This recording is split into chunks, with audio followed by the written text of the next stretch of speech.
Olá, saudações, sejam bem-vindas, sejam bem-vindos. Sou Leonardo Magalhães e vocês estão no canal Literatura Agora, canal que fala de dicas de leitura, né? Lista de livros que nós estamos lendo, literatura brasileira e etc. E por falar em literatura brasileira, hoje a literatura brasileira, uma pausa aí dessas nossas leituras sobre o sertão, né?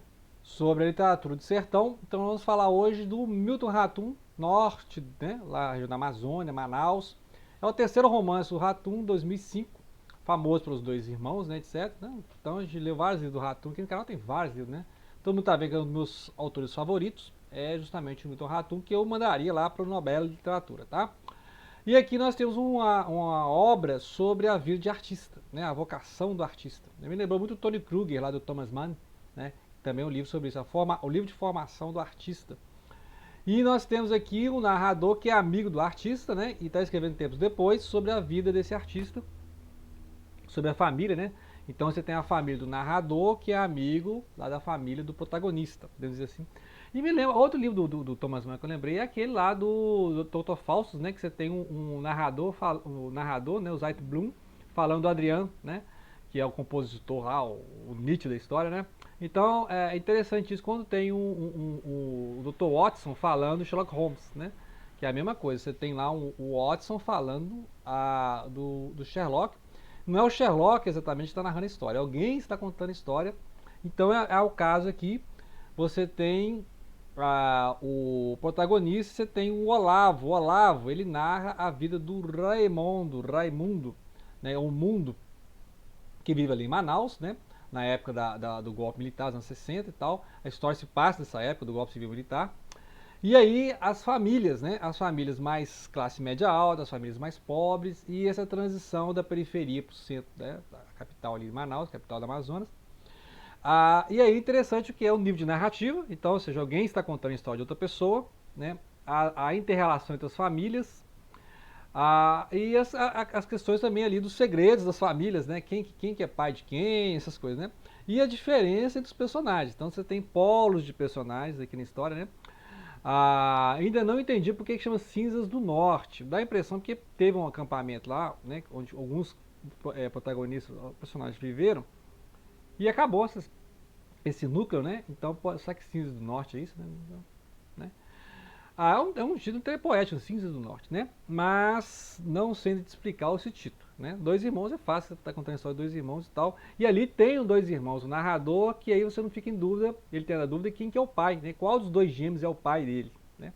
E aqui fica a dúvida de quem é o pai do mundo, né? O Raimundo, que é o protagonista, que é o artista da família, enquanto que o pai detesta a arte. O pai é o cara classe média alta, que é fã de militar, que é o cara reacionário da história, que fica passeando com o cachorro chama Fogo, né? O pai aqui, ele é o Trajano, e aí ele é casado com a Alicia, né, uma mulher muito bonita e tal. E essa mulher fica protegendo o filho, né? Assim, super proteção. O menino estudava no colégio, onde estudava o narrador, né? O Olavo. Era um colégio Pedro II, muito rigoroso, toda disciplina, usava farda, né?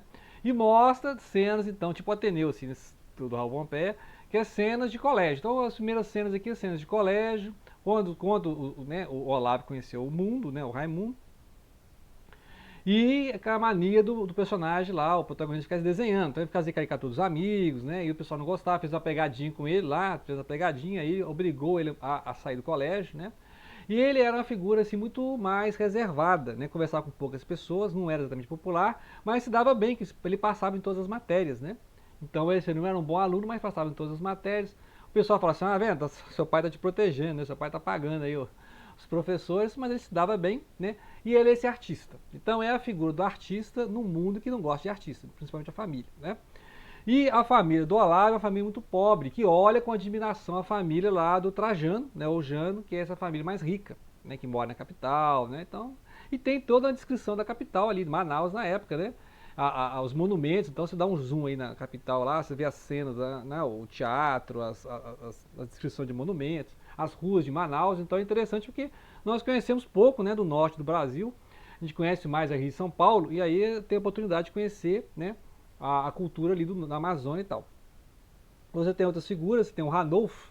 O Ranulfo é o tio do Olavo, que, né, junto com a tia, né, ajudou a criar o menino, né, que E esse tio dele é um personagem interessantíssimo, né, que também é uma espécie de artista, que é um cara cheio das ideias, né, só que ele não consegue ter sucesso com essas ideias, ele tem um monte de ideias e não consegue ter um sucesso com elas.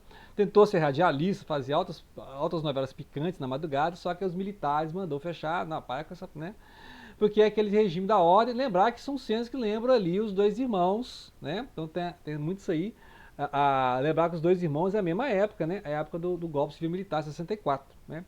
E aí, você tem essa admiração do Olavo o narrador, pelo o tio Ranulfo, pelo o artista Mundo, e você tem o contraponto do Mundo e o Trajano, ou seja, o filho contra o pai contra o filho, que o narrador vai observando isso, né, o conflito de geração.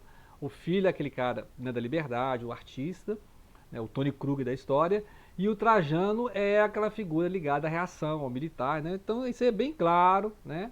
Isso é bem claro. E você vê a simpatia que o Dr. Ratum mostrou em outros livros, né? Inclusive na obra em que ele fala, a trilogia que até hoje só fez 2 livros, né? Em que ele fala esse período de estudante, a simpatia dele por esse pessoal da resistência, né? O pessoal da resistência democrática contra a ditadura. E os personagens vilões geralmente são pessoas da ditadura, né? Um período de exceção, né, de perseguição política, muita gente sumiu, né? Muita gente sumiu na noite da neblina, como se diz, né? Então essas figuras são bem dispostas aqui, ó. Esse aqui, então você já sabe quem que é o vilão, quem que é o mocinho, né? Mas o mais interessante é a questão do conflito de geração e a questão de como é que o narrador vê o protagonista da história, ao mesmo tempo em que esse narrador está contando a história dele, né? A questão da família que quer subir na vida, né? A questão que a tia trabalha, né? Trabalha ali com confecção e decide sair da periferia para ir para o centro da capital, né? Eu acho o mais interessante é essa história do artista e a questão da família e a vocação que vai contra tudo e todos, né? Então, por mais que tenha esse luxo, a vida, o menino tem motorista particular, né? Tem uma cena ali que o Olavo está no mercado, vê o motorista particular chegando para levar o Mundo, né? Né? E o menino nossa, por mais que ele tenha todo esse luxo, essa vida boa, ele é o do contra. Ele é o rebelde, né? Foi expulso do colégio, não seguia as aulas, foi mudado para outro colégio onde ele pode matar aula à vontade, e enquanto que o narrador ficou lá no Pedro II, que é o da rigidez, né? O da rigidez aqui.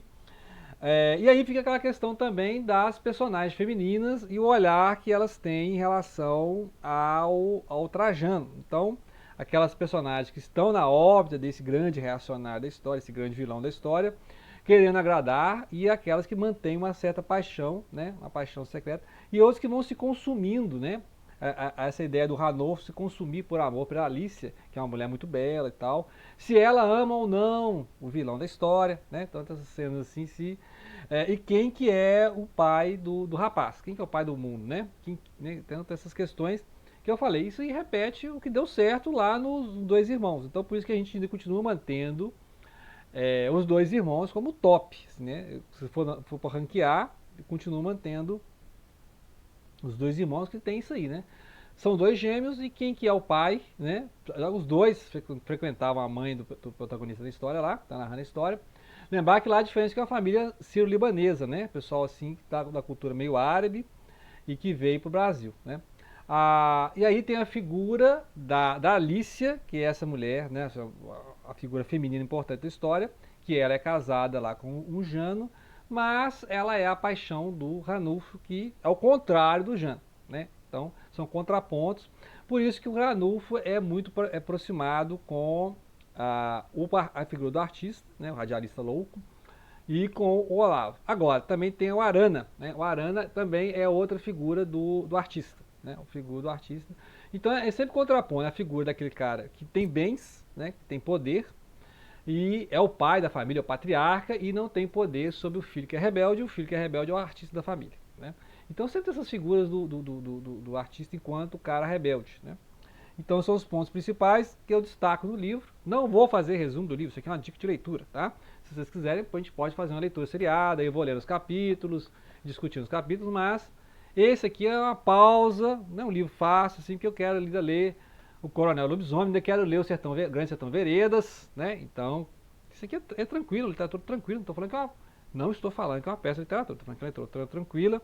Não é um romance muito complicado, não vai te gastar muito tempo, né, muito bem escrito, mas obviamente não é o Grande Sertão Veredas, tá? Que aí o Grande Sertão Veredas tem que sentar em toda a questão, né? Mas isso aqui, duas tardes, você lê tranquilo, né? E eu acho mais interessante a construção de personagem e essa questão da vocação do artista e você conhecer Manaus, tá? Então eu li aqui as praças, os monumentos, eu jogava no Google para ver como é que é Manaus. Nunca fui em Manaus, nem sei se eu vou. É outro extremo do país, né? E acho que é mais fácil eu chegar na África do que chegar em Manaus, né? É mais fácil atravessar o Atlântico que chegar em Manaus, né? E aí você vai conhecer essa capital lá do norte do Brasil. Então é basicamente isso aí, a história de dois amigos, os artistas. Continuo preferindo Dois Irmãos, né? Mas esse livro aqui é muito bom, né? Por isso estou fazendo livros, né? Não vou fazer um livro para falar mal, não vou fazer um vídeo para falar mal do livro do Ratum, que eu acho que é um cara que merece aí um Nobel de Literatura, né? E eu espero que ele escreva lá a terceira parte da trilogia famosa, que eu já falei aqui no canal, a trilogia, eu gostei muito dessa trilogia, que ele lá contando a história dele, né? Claro que usando outros nomes, né? Da época em que ele foi exilado para Paris, né? Depois veio para São Paulo, foi para Brasil, o pai dele em Brasília, né?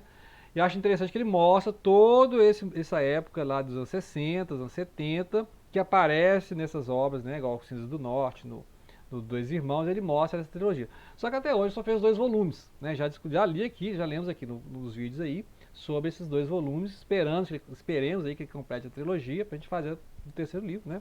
Mas eu acho que tem que ler tudo, eu li um livro de contos dele, vou reler, né? São uns 20 anos que eu li um livro de contos do Ratum, né? Então fica a dica, esse é o terceiro livro, né? Ainda tem o Relato de um Certo Oriente, que eu tenho que falar aqui, Órfãos do Eldorado, tá vendo? Então, vou encontrando os livros do Ratum, eu vou compartilhando com vocês aqui as dicas de leitura, né? Relato do Certo Oriente, Dois Irmãos, Cinzas do Norte e Órfãos do Dourado, e essa trilogia, que por enquanto são 2 livros, né? Que eu já falei aí.